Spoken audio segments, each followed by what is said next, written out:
friends, my name is Victoria and welcome back to another video where I talk about a really old show to make my interests seem more unique.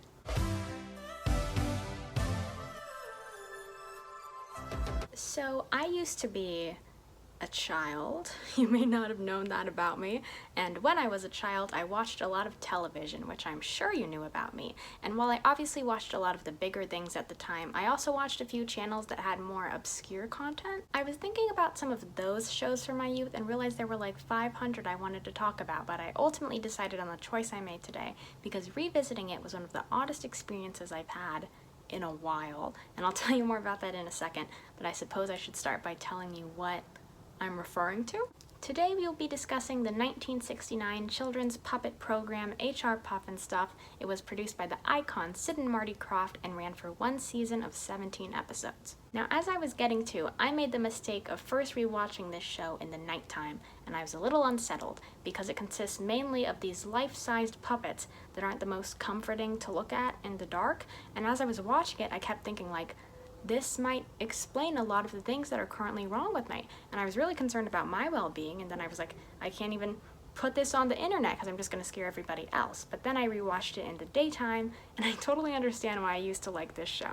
The characters are fun, the plot is cute, and the music makes me happy. So I guess the moral of this story is to not judge a life-sized puppet show by your opinions on it at 11 p.m. Anyways, I know that this show definitely is not hidden, but it also wasn't a big thing for my age group, and I hate to flex on everybody here, but I do have a quote from Pawn Stars that kind of establishes my superiority. Pretty much anybody under the age of 50 doesn't know who H&R Pufnstuf is. I'm under 50. So I thought it'd be fun to talk about it and some of the things I've noticed since revisiting it as a teenager.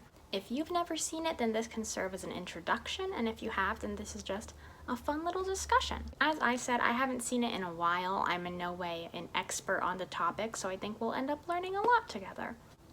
Let's go. Okay, so explaining the overall plot of this show is actually really easy because their 2-hour theme song covers it at the beginning of every episode. The main character, Jimmy, is a real boy played by Jack Wilde, who I think kind of looks like Harry Styles, but he might just be a British boy in big pants. Anyways, this Jimmy guy and his magical golden flute named Freddie come across a talking boat, and the boat tells them to get inside of it. I'd like to think that common sense in most situations would cause you to run away from said boat, but you will quickly learn that most rules do not apply here. So they get in the boat and oddly enough find out that it's a trap set up by a witch named Witchy Poo, whose main goal throughout this whole series is to take that magical flute away from Jimmy. Side note, Witchy Poo is played by Billy Hayes, who is a really good performer, and she's the only other human in the show. Anyways, this wild ride causes Jimmy and Freddie to end up on Living Island, which is where she and all of her non-human puppet neighbors reside. Although her super dark and gloomy castle is in the area, the island is actually super joyful and magical and fun. Luckily, the mayor of Living Island, HR Pufnstuf, gets to Jimmy first and is able to protect him for a hot minute. Now, before I continue, I did want to ask if any of you guys can figure out what Mayor Pufnstuf is. I mean, like, I know the answer, but if you did not know what he was, do you think you would? He's a dragon, but like, can you look at his head and identify a dragon? This probably wasn't worth diverting your attention to, I'm sorry. I will get back to it, but like, okay, I'm sorry. So Mr. Mayor looks out for Jimmy and his flute so that Witchy Poo doesn't get to them, although you would think that if he wanted to really prevent an incident, he would just kick her out of town. Is that something mayors can do? Whatever. So Jimmy is obviously not supposed to be living on Living Island, ironically, so most episodes follow him trying to get back home while also avoiding Witchy Poo and protecting his little flute. This is a children's show, so Freddie always ends up safe, although it's unclear if they ever get back home because the last episode wasn't really meant to be like a conclusion. Now, I don't know if every episode included a song, but it seemed like a good amount of them did, and as I said earlier, the music in this show is very, very good. I didn't even realize that a lot of the songs have been stuck in my head since the last time I watched it, which, you know, was years and years ago. The Mechanical Boy song, which I highly recommend you listen to, has become very prominent within my family for some reason, so the music is definitely impactful. Overall, the youthfulness of this show is very apparent. It was hard for me to see that at 11 p.m. in the darkness of my bedroom when I was faced with very large, ominous-looking puppets, but I do see that now. Aside from the colors, music, magic, and very clearly drawn line between good and evil, the series was also very much a comedy. There's a laugh track, which I know scares some people, including myself, but I think that it's sensible in this situation. The creators have stated that they included it mainly so that the children watching can pick up on the jokes, which I think is fair. I feel like when you watch the performances of Jack Wilde and Billy Hayes, then you can understand where the humor is pretty quickly because they have a rather theatrical way of doing things, especially Billy.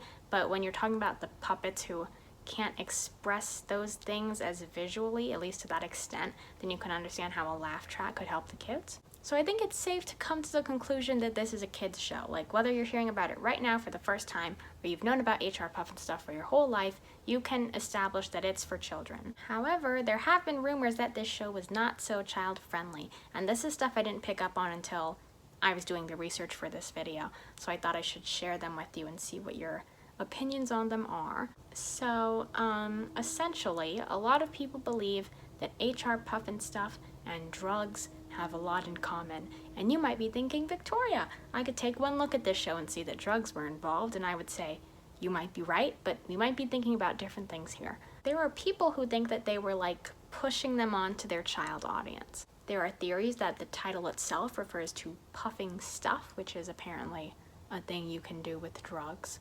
Additionally, the theme song has a lyric that sounds like this. And that could be tied to addiction. If you do some Googling, you can hear about the other references, but like, you get the idea. The creators have shut these down, and while the rumors are definitely interesting, I think I'm gonna have to side with them. It seems like this show could not have lasted as long as it did if its main agenda was to like give drugs to its family-based audience. As I think I said, this show ended its production after one season because it was kind of financially draining, which I think makes sense when you see how elaborate it was. Now, I feel like if you weren't aware of this as a child, you might be kind of grateful. I told you about how the puppets scared me, I told you about the potential drug connection, so you might be glad that it's no longer a threat to children. But if this is the case for you, I'm about to share some disappointing news. HR Pufnstuf is still around, and he lives on Nick Jr., the place you used to feel safe. There's a show called Mud and Stuff, and it's from the same creators, the iconic Sid and Marty Krofft, and it's a really cute thing. It's about a school for dogs, and the cast consists mainly of real dogs and humans, but there's a dog puppet too. Contrary to popular belief, I don't watch preschool television anymore, so I don't know all about the show, but I have enjoyed what I've seen. However, I guess the heads of the show wanted to connect it to its past and thought it'd be a good idea to bring our guy HR back on, and I don't want to say I'm against it, but I just think that his design is so different from the look of the show that it might concern some children. And I'm not talking about me, because I don't watch kids shows and I'm not unsettled by certain puppets. So don't try to say that, you know, I'm worried, because, well, I am worried, but for other people who aren't me.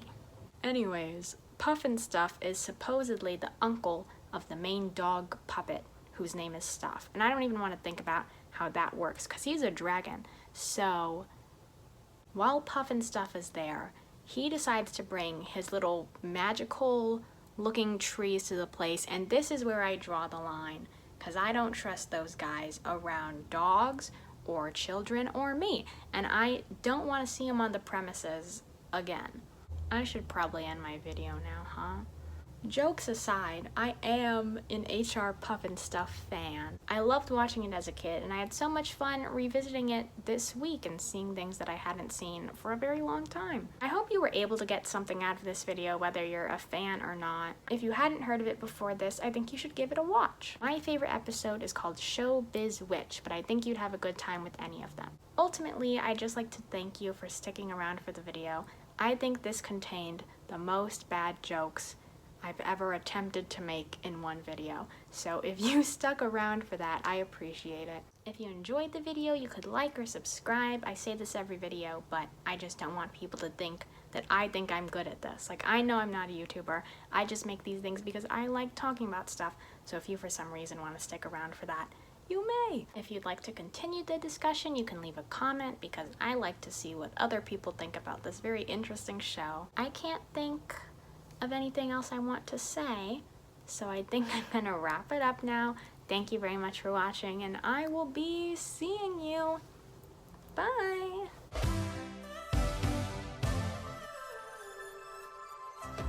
I usually have like a funny blooper to put at the end of these, right? But I just did so good today that I don't think I have anything to include. So, these are my nails. Okay.